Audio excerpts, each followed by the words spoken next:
All right, thank you. Please take your seats. You'll get another opportunity soon.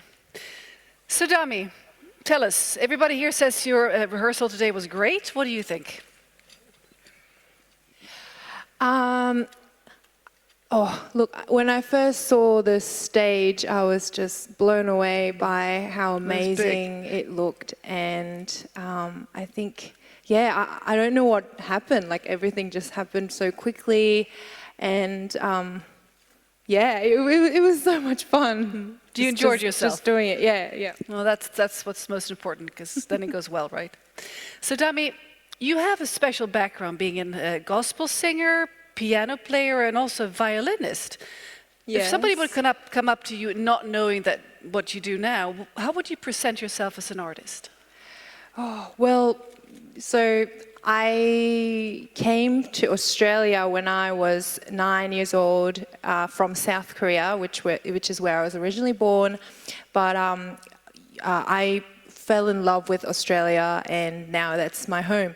But I started playing classical piano from when I was 5, and violin at around the same time as well. But I was in love with pop music, and I started singing in my bedroom from, when I was a teenager, and I started to sing in public from when I was in my 20s.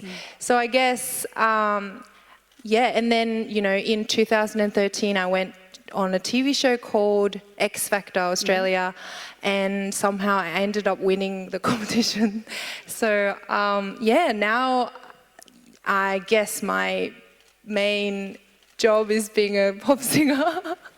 Not a bad job, eh? I love it, and now I get to represent my country and be at the biggest music festival in the world, which is amazing, and I'm just so happy to be here. I could tell.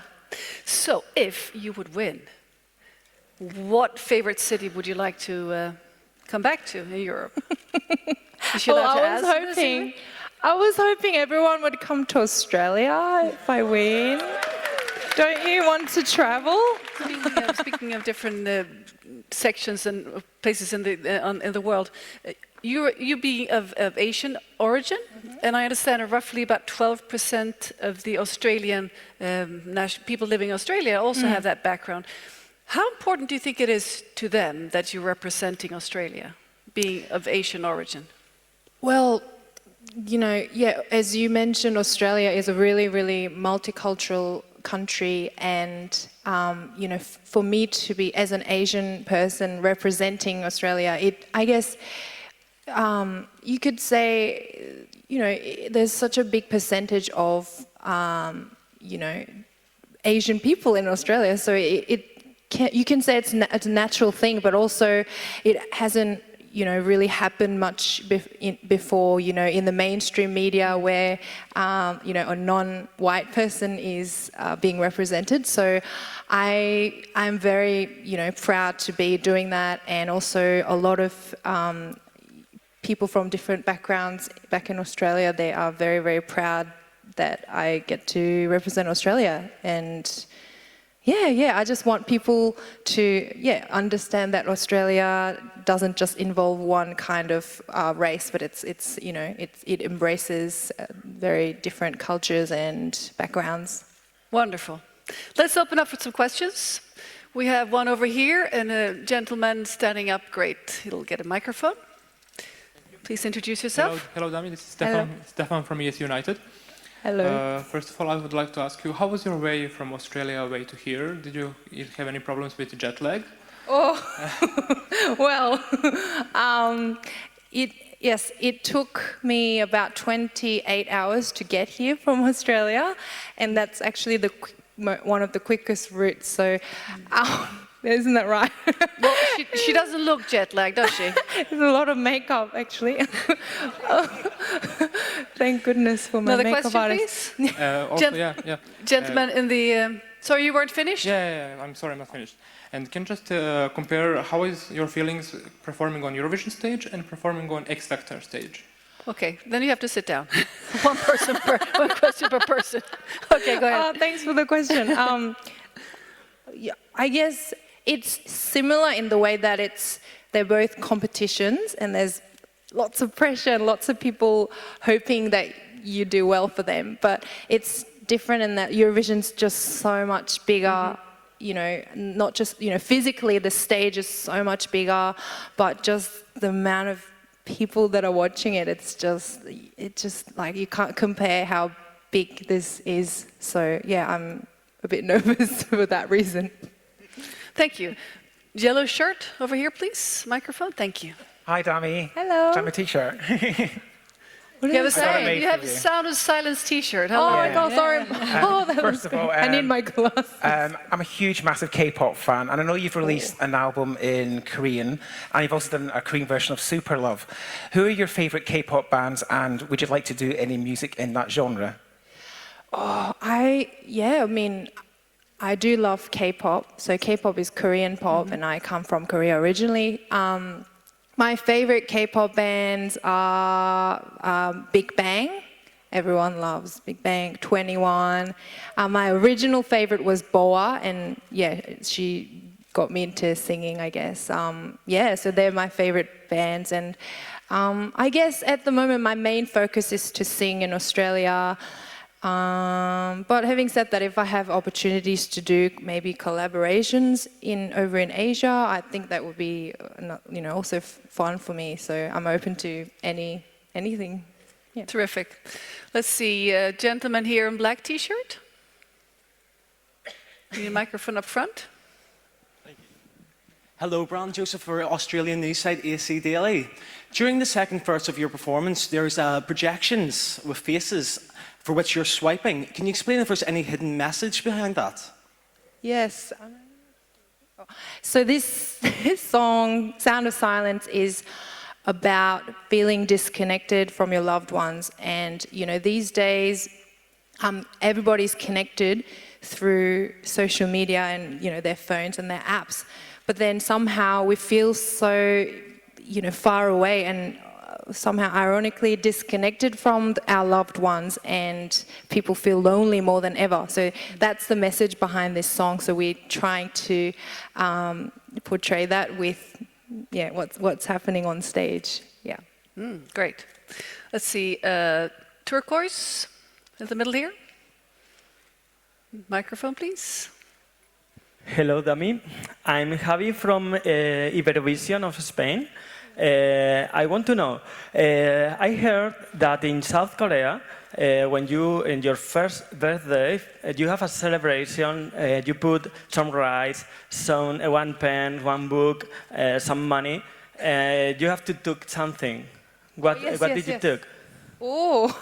Special celebration. Wow, yeah, so in Korea, when a kid turns 1, they lay out these different things on the table, and then whatever they pick is like meant to be their fortune and what they're going to do in the future. I think I was boring. I picked like a pencil. I wish I picked something like, I don't know, like a microphone or rice, because rice means you're going to be super healthy, but I just picked pencil, which means you're going to study hard. So sorry, it's boring. Alistair, to the side here. Microphone. Hi, Dami. Alistair Birch from SBS Radio. The dress. It's wonderful. I mean, I've read about it on the SBS Eurovision website, but how does it make you feel on stage wearing that dress? Oh, I'm so excited about the dress as much as I'm excited about this whole performance, really. It is designed by an Australian designer called Stephen Khalil. He's an amazing couture designer, and to be wearing that beautiful big dress, I feel, it makes me feel really confident, and I feel good. I feel like Beyoncé. But also, you know, the song is about being lonely, and, you know, so I try to feel, it makes me feel feminine, so I want people to feel that, you know, loneliness through the dress, if that makes any sense. Great, it's a beautiful dress. Let's see, all the way back here, glasses. Here we go. Hi, Michael from Eurovisionary.com. How and when did you first hear about the Eurovision Song Contest? So I don't remember exactly which year, but when I was a teenager, I went over to my friend's house for a sleepover, because that's what teenagers do. And then she was watching something on TV, and it was Eurovision. And I just thought, that's like, it's really ridiculous and so weird. But then at the same time, I was like, this is really cool, and it's very entertaining. And then, I got really hooked to it, so I used to watch it even not at my friend's house. But back then we never knew that Australia would be invited to actually be a participant. So, and to be here as a participant, it's just like amazing. Wonderful. Green shirt here in the middle, please. Microphone.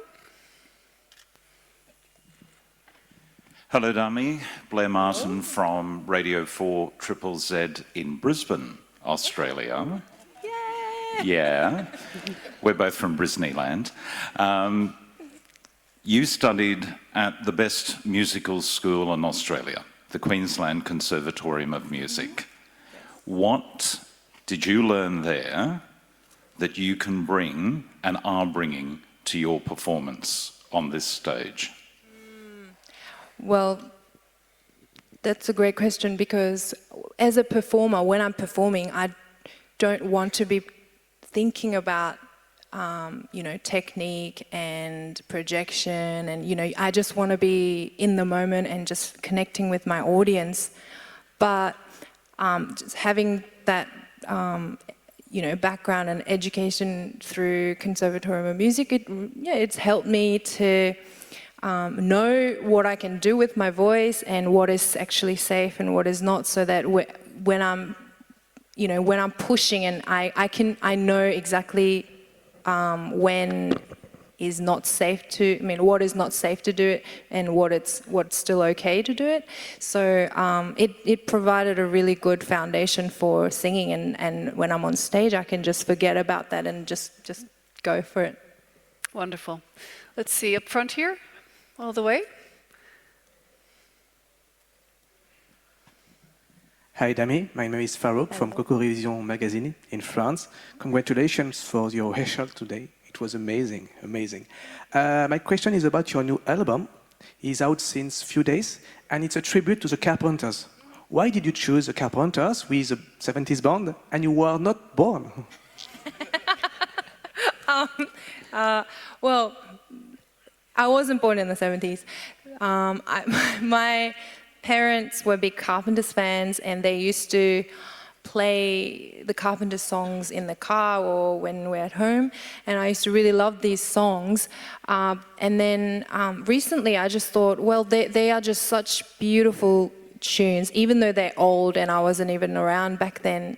Great songs will always be great songs, and I hope that my Eurovision song also becomes one of those. But I just thought a great melody, great lyrics, it's timeless. So I wanted to bring that back and make it my own. And plus, I love it when I can just sit at the piano and just sing and just play and focus on my music just with my band. So I decided to make an album called Classic Carpenters, which got released a few days ago.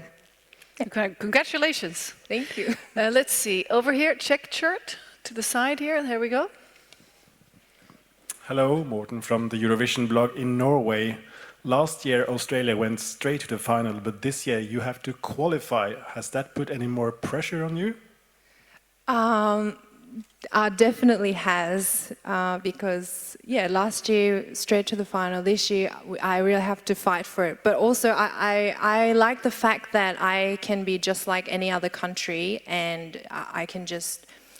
I like the feeling of fighting for something and earning something rather than being given. So I think. It will be a good experience for me anyway, even though there is more pressure and it will be harder. I think I'll enjoy going through it like everyone else. Let's take one final question. Let's see, in the middle here, with the jacket. Hi, hello. I'm Simon from Polish radio newsletter. Nice to see you, Australia, again in the Eurovision Song Contest. You are not the only one winner of X Factor in this year's competition, because we have, for instance, a singer from Italia, we have Miłosz Pak from Poland, who came second also in this format. I'm sure that it helped you a lot before coming here to the Eurovision, this experience in this format. But tell me, you also create your own music. So what is more important, creation or competing? Wow, it's a really hard question. I think there are two different things for me. Like when I'm creating, it's just, I get to just go in a studio, be really quiet, just think and like almost like meditate and see what I want to say to the world. Whereas when I'm performing, I get to just, and just, I don't know, it's, to me, both are important, but I love performing because I feel like, because I'm naturally a shy person, I think, and when I'm performing on stage, I can sort of pretend I'm not shy and I can just be like this bold person, and I really like being that bold person on stage. So. Well, thank you. One final question for me. Yeah. This year's theme, Come Together. What does that mean to you? Come together. Well, I think that in this world where everybody is so separated and they're all just doing their own things, it's really important that we come together and still enjoy each other's company. And also, I'm really grateful that Europe has invited Australia so we can enjoy your company as well. So thank you so much.